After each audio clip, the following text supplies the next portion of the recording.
The King and Queen are spending the third day of the UK's state visit to the United States, and they were in New York. Their Majesties laid a bouquet of white flowers at the 9/11 memorial, and then they met some of the families of the victims.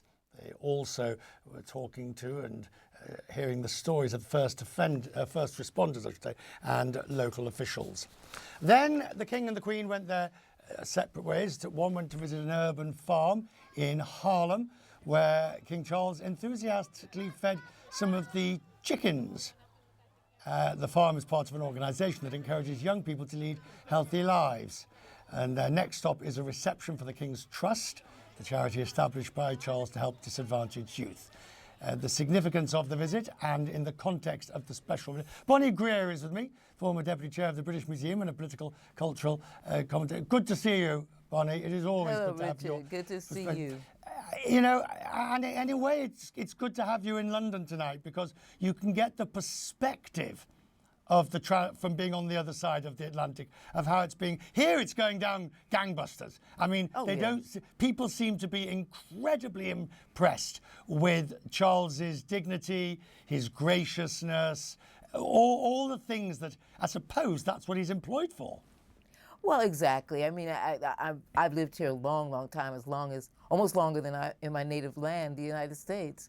And what's fascinating to watch, Richard, is that we're in a new age. We are in the Carolinian age now. Before, we were in the Elizabethan age, the age of his mom. Now we have a baby boomer king with all of the concerns that we boomers have with the environment, war, all of this.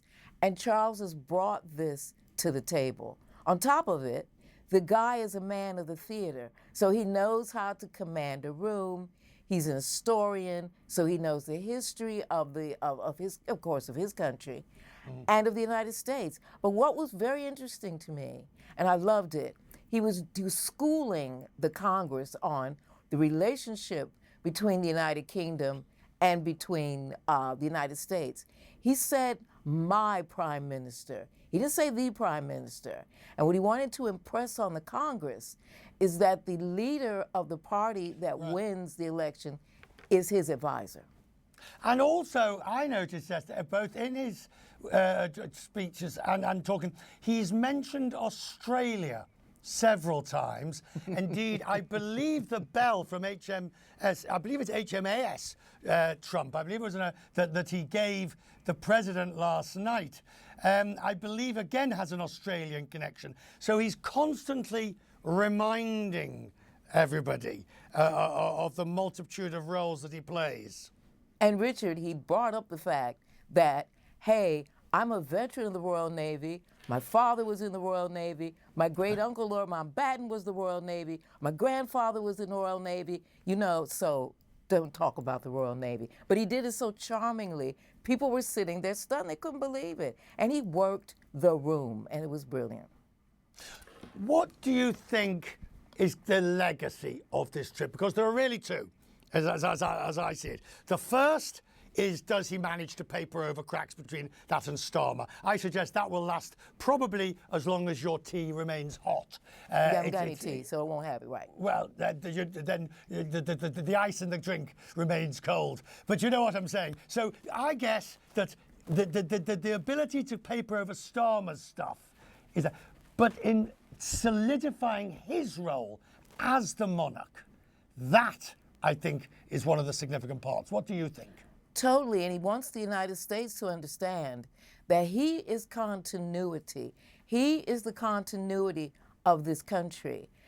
He serves at the pleasure of the people, and he said that quite subtly, but he's continuity. He can go all the way back. When he made the joke, and it wasn't, about the fact in the War of 1812, the British Army actually took down the capital, this was to remind people that this was once my domain, my family's domain. We're still standing, and we know a lot. We maybe know a lot more than you. So it was, and also that Britain is not some little island off of the English Channel. It is a system of countries, part of a system of countries, and I am the head of it. And he said it in a way that, you know, really. Yeah. A guy who was, you know, the Goon Show person when he was a little boy. This was fantastic. Fantastic. I'm so glad we had you tonight. Thank you very much indeed for Thank you, joining Richard. us. Good to see see you. you, Bonnie. Thank you.